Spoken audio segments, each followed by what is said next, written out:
لڑکی والوں کی طرف سے نکاح کے موقع پر کوئی دعوت نہیں، قطعاً ثابت ہی نہیں۔ شادی کی دعوت صرف ایک ہے اور وہ ولیمہ ہے، صرف ایک۔ اور دیکھیے ولیمہ کیوں ہے؟ لڑکا جو ولیمہ دیتا ہے اس لیے کہ اس کا گھر آباد ہوا ہے، اس کے ہاں اصل خوشی ہے۔ لڑکی والوں کے ہاں خوشی نہیں ہوتی۔ زیادہ سے زیادہ آپ کہہ سکتے ہیں سائی آف ریلیف، کہ ایک ذمہ داری کا بوجھ تھا آج وہ اتر گئی، اللہ کا شکر ہے، بس خوشی ہو سکتی ہے۔ گھر سے بچی نکل رہی ہے،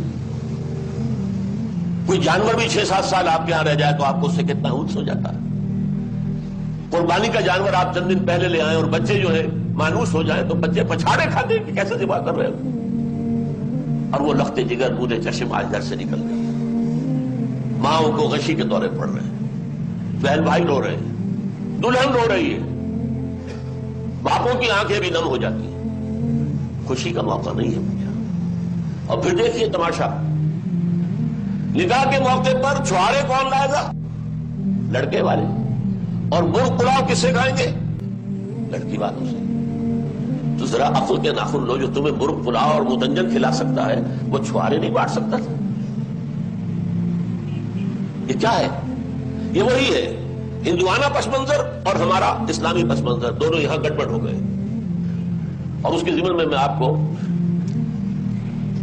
ایک خوشنبی کے طور پر یہ بات بتا دوں کہ میوات کے علاقے میں جو مسلمان رہتے تھے، جہاں شدی کی تحریک شروع ہوئی تھی اور جس کی اصلاح کے لیے پھر تبلیغی جماعت کا آغاز ہوا، وہاں وہ لوگ تھے کہ جو کبھی بڑے بوڑھے کسی ان کے آباء و اجداد میں سے کسی مسلمان صوفی ولی اللہ کے ہاتھ پر ایمان لے آئے، لیکن نہ تعلیم نہ تربیت، کلمہ ہی نہیں آتا تھا، اس لیے کلمہ جماعت کہتے تھے جس کو، تبلیغی جماعت کو، کلمہ پارٹی، جا کے کلمہ سکھاتے تھے لوگ۔ ان کے ہاں سنا ہے نام بھی ایسے ہوتے تھے، آدھا ہندو نام آدھا مسلمان نام۔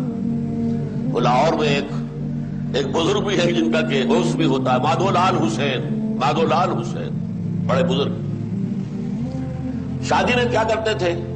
اچھا جی مولوی جی کو بلا لو، وہ مولوی تو کہہ نہیں سکتے تو مولوی جی کو بلا لو، وہ بول پڑھوا دے۔ لیکن یہ صرف کہنے سے میں نے قبول کیا، یہ نکاح ہو گیا، بندھن بن گیا، کوئی بات نہ ہوئی۔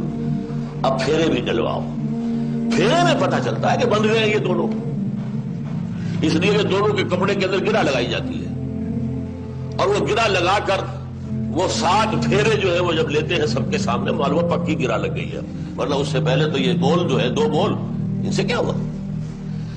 لہذا نکاح کے موقع پر چھوارے لاتا ہے لڑکے والا اور پھر دعوت کھاتے ہیں لڑکی والوں سے، نہ انتہائی نامعقول بات۔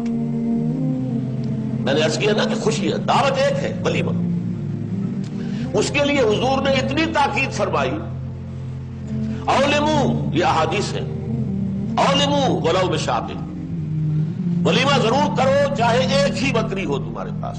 اور یہ عرب میں مفلس ہونے کی سب سے بڑی علامت تھی، وہاں تو بیڑے اور بکریاں پالتے تھے، ریوڑ ہوتے تھے، ایک ہی بکری ہے تو وہی ذبح کرو، گوشت پکاؤ کھلاؤ۔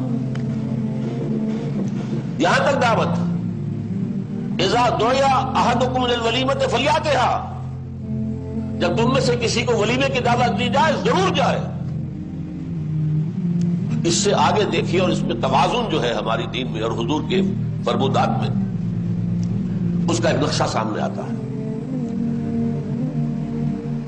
بے شک طعام و طعام الولیمہ، ولیمے کا کھانا برا کھانا ہے۔ کیوں؟ اس میں غریبوں کو نہیں بلایا جاتا، یہ ظاہر بات ہے کہ مسلی کھلانے کے لیے تو ولیمہ نہیں ہوتا، ولیمہ تو ہوتا ہے اپنے دوستوں کو، اب آپ کو، رشتہ داروں کو، قرابت داروں کو شریک کرنے۔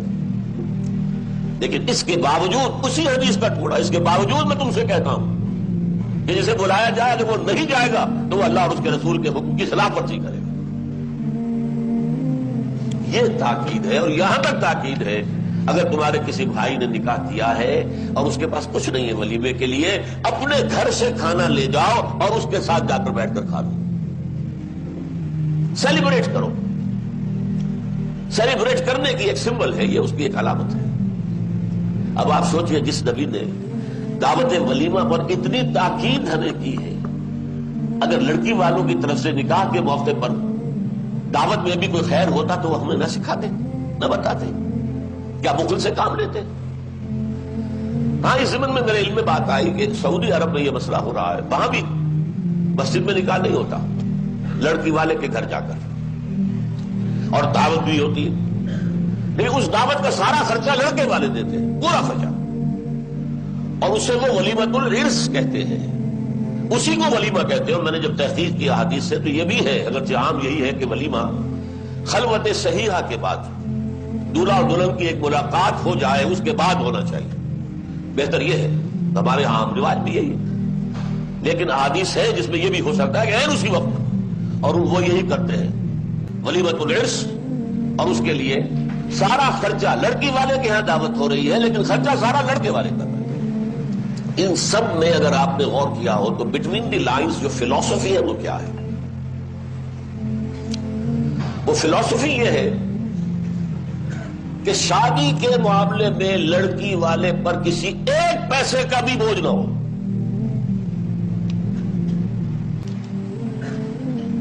لڑکی والے نے، ماں باپ نے بچی کو پالا ہے، پوسا ہے، وہ تعلیم دلائی ہے، وہ تہذیب دی ہے، اب وہ لڑکی آپ کے حوالے کر رہے ہیں۔